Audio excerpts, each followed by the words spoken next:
Good evening, students. It's Memorial Day. Um, I hope that everyone took time to ponder what our veterans over the last several centuries have given to sacrifice for their lives. And I hope that you had an impact on somebody's life today that served our country. I know it's not Veterans Day, but I hope you took a minute to remember that without our veterans who fought in the wars and sacrificed their life, we could not be in class learning. With that said, we're going to talk about emergency management and a terrorist threat.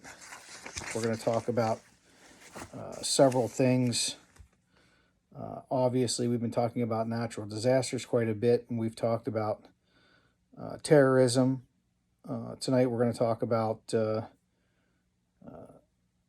how terrorists look at how we respond to certain situations. How does it differ from natural disasters and technological disasters? There's obviously an intentional hazard, what we call intent to commit an act of terrorism. There has to be criminality.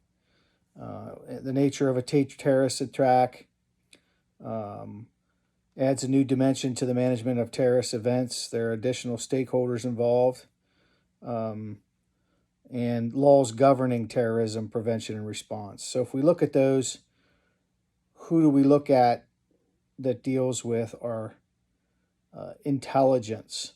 All of our partners that are involved.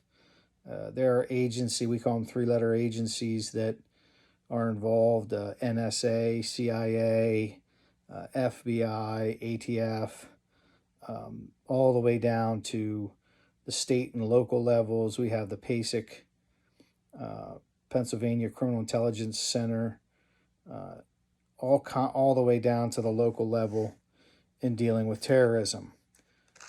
If you remember, they put after 9/11, they started talking about see something, say something. It's what we put out if you see something suspicious, to contact police. Post 9/11, immediately following post 9/11, I remember running around like maniacs handling suspicious persons' calls, and dealing with those issues. But the war on terrorism is just not a problem here in the United States. It's a global problem. From 1970 to 2017, there were 180,000 terrorist attacks reported around the world. More than 88,000 bombings. So you can imagine it's quite a dilemma for us to respond to terrorists in this country and around the world. When we say terrorists, we're not talking about, we always talk about ISIS, and we talk about the Islamic State, and we talk about the fundamentalists around the world.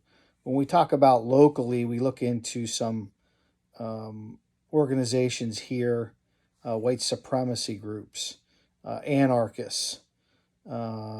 If you see a lot of the attacks on law enforcement, they're anarchists who believe in the overthrow of the government. Police are the issues. We looked at other groups like the Black Panthers, ELF, that's the Earth Liberation Front, who burns down developments because we're tearing down, we're doing deforestation, taking down forests, and we're putting in developments. And some of these ELF or Earth Liberation Front is going in, and they're burning down these communities to cause financial impact on these communities. And those are some of the ones that we deal with locally. If you look at some of the deadly attacks that we've had just recently in 2017, we had a domestic terrorist in Las Vegas shoot 58 people and injured 422 at a music festival. I actually met a guy 1 week prior at a football game. His name was Bill Wolf, and it was just a freak. I actually worked with his brother for over 20 years. I'd never met his brother Bill, so I met him at a football game, and the following Saturday he was shot and killed in that attack in Las Vegas. Those type of radical people, how do we figure out the domestic terrorists, the lone wolves? How do we in law enforcement figure those out? We just had one in, I think it was San Jose. It was, oh boy, was it a train station or his place of employment? We just had 8 shot and killed. We had them in schools. How do we identify those people that are going to do mass shootings? It's very, very difficult. We rely on our partners in mental health. We rely on people who provide information to the police of a possible terrorist threat. They are terrorisms. It's domestic terrorism instead of international terrorism. We look at nationalist terrorism. People wish to separate themselves from a government in the hope of forming an independent state of their own. We look at religious terrorism. That's one, for example, ISIS, the Islamic State. The terrorism because they're called upon by God to do that. We have right-wing terrorism, left-wing terrorism, single interest terrorism, which is what we've been having. Single interest would be a single domestic incident, such as a single person who has simply lost their job or their family has left them, or they're going through a divorce, and they end up shooting people and going out. And I think the biggest problem that I have and I see with these single incidents of terrorism is the media. The media focuses on the person itself. So the media glorifies this person, the single domestic terrorist that's dead. If we stop, in my opinion, if we start focusing on the victims and stop focusing on the suspect. Yes, we in law enforcement want to focus on the suspect because we want to stop a terrorist attack from happening. So we learn from that person what caused that attack. But as far as the news media goes, we keep putting his name over and over and over and over. We had the 2013 Boston Marathon bombing where 2 young gentlemen shot and killed a police officer. It was a manhunt through Boston where they ended up shooting and killing one of them. The Orlando nightclub shooting, it was in the Pulse nightclub. 49 dead, 53 injured. I actually went to a training class in Baltimore, Maryland because I'm on the negotiation team. And I watched a debrief on that. And that was the most amazing thing I'd ever seen. They were bunkered in the bathroom. The SWAT team breached the wall with explosives and a firefight ensued. And one of the officers, I saw it on camera, he got shot right here with his helmet on. Knocked him completely unconscious. When you first saw the video, you thought he was dead, but it knocked him unconscious.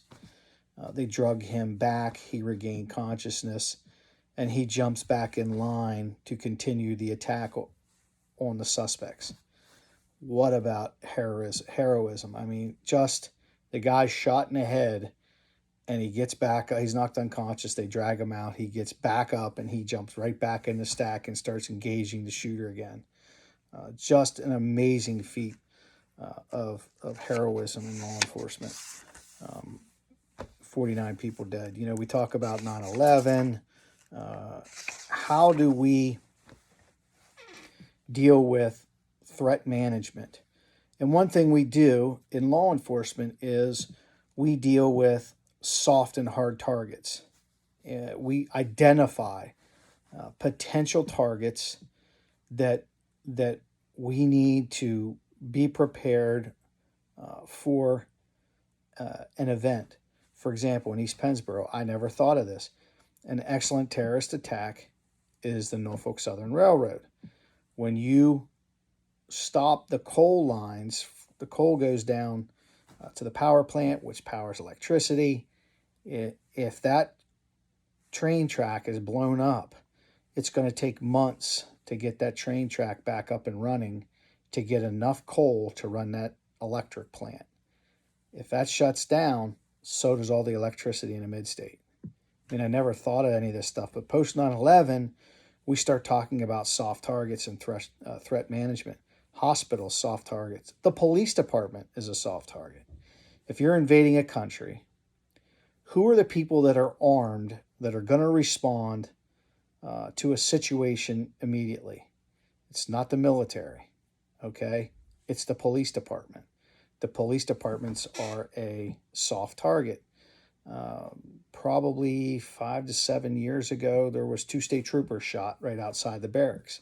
They were simply coming in and out of shift change. A lone gunman in the woods opened fire on them. We don't say his name in law enforcement simply because it gives him notoriety. So I'm not going to mention his name, but Corporal Dixon was the one trooper that was killed, and there was another one that was injured. So how do we deal with some of this threat management? Think about our water systems. You take for granted that when you turn on your spigot and you're on city water, that there is no chemical agent that has been dumped into our water treatment plants for you to get water out of your spigot. These are soft targets that we have to identify prior to, and then how do we respond to that? If we do have a disaster where someone enters a chemical agent into a water system, how do we shut it down? How do we catch it? You know, is there a fail-safe in the system that we can use to stop that water from coming into everyone's living room?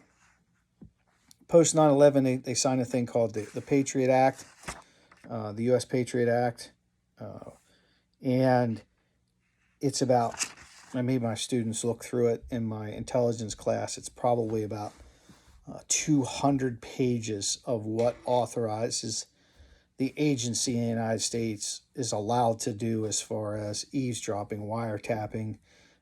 How do we circumvent some of our judicial processes in an emergency situation where we need to go up on a potential target? Say we get a tip on Saturday night that there's potentially a terrorist attack. We don't call a judge out of bed to get search warrants signed. We use executive orders, and we use exigent circumstances to facilitate going up on a wire on that phone immediately and then trying to ascertain if there is a terrorist threat. And then come the following week, we will follow up with sealed search warrants and things like that so that we can continue to investigate. But we try to do that with some secrecy. Obviously, higher levels of government deal with it more than we would at a local or state level. So how do, I talk about the lone wolves a little while ago, and we talk about terrorist attacks. What about cybersecurity. One person can break in or hack into a system. Again, we saw it with the pipeline. How do we deal with explosives? How do we deal with critical infrastructure? Imagine taking out, if you drive up where I live in Perry County, if you drive past New Bloomfield, there is a massive electrical um, substation that sits there. And every time I go by it, I look at it because you can tell it's got a pretty advanced security system. There's lighting. I mean, it's lit up like a Christmas tree. I mean, you can see it from a mile away, all these lights. And on top of that, they have video. And I'm sure they also have other, um, I know that they have other security, such as if you touch the fence or underneath the ground, if there's something on the ground, electric eyes, things like that. Someone sits and watches that electrical system. If that's knocked out by a domestic terrorist attack, it's going to take weeks, if not months, to get that power grid back up, which is very difficult. We work with the Department of Homeland Security. U.S. Customs and Border Patrol is huge in dealing with terrorist attack. Think about the hundreds of thousands of containers coming in from around the world. How do we look at those containers and see what's inside those containers when a biological chemical agent could be this size, but we have hundreds of thousands of containers coming in every day? What are their point of origin? What's in the container? Where's it going? If you watch, I got into watching To Catch a Smuggler, and I watch it and I pay attention to what they have to say. It's coming from a port of origin. This is a high drug trafficking area of Brazil or of South America, and this goods are being shipped to Europe. Why are we sending stuff from Brazil to America to turn around and be shipped overseas to Europe? Drug trafficking trends. We also look at what's coming in from the Middle East, things like that, where it could be a dirty bomb. So we take all of those into account, and we look at all of the statistics, and we try to narrow down a statistical pattern to deal with a possible terrorist attack. We use the Department of Health, we use the Department of Treasury, all of those resources that we use to respond to a terrorist attack. Post 9/11, we used a Homeland Security Advisory System. I haven't seen it recently, but red was a severe risk of a terrorist attack. Orange was a high risk. Yellow is a significant risk of terrorist attack. Blue was guarded, and green was very low risk of a terrorist attack. Me personally, I don't like the green because a low risk. We as a government should always strive to be cautious of everything all the time. So your guard should not be down. We're basically telling people, hey, there's a terrorist attack. Keep an eye out for it. But we're also telling the terrorists, hey, we got intel that there's something going on.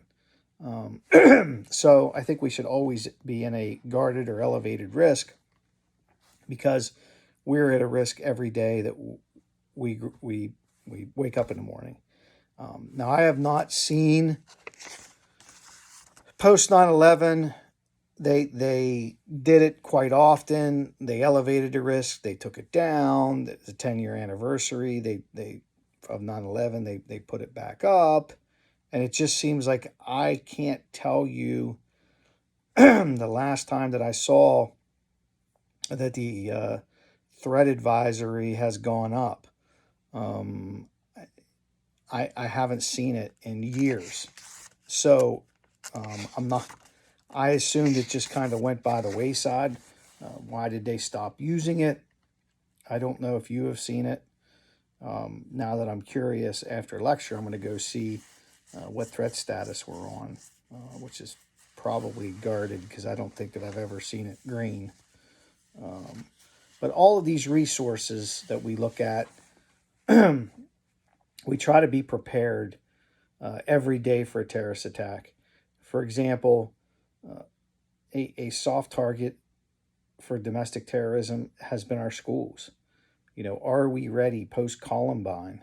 Some of you don't remember that. You're trying to think how old I was when Columbine was. I think I was in the police academy. No, I was a police officer when Columbine, the shooting massacre, occurred. We look at our schools down in Florida that were hit last year,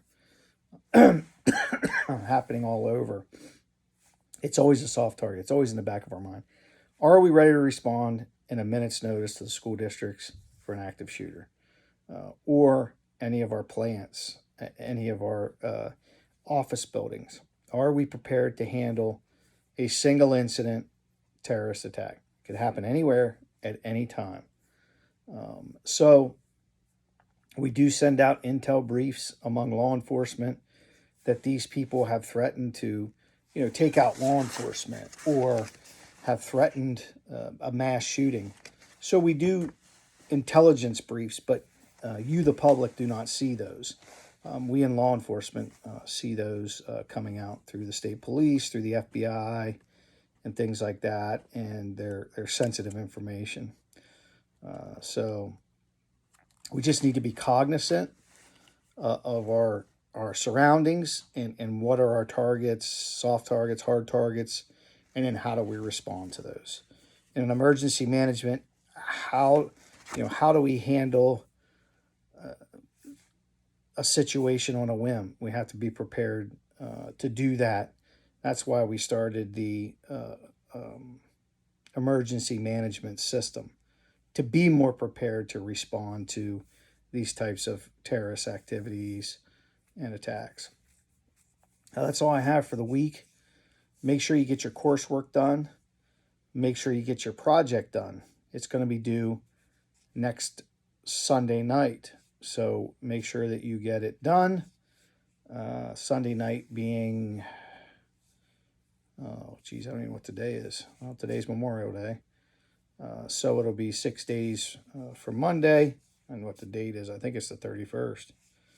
I've been away at camp for 4 days, so I'm not really sure what today's date is. Good luck. If you have any questions on your research paper this week, make sure you shoot me an email, and we'll get it straightened out.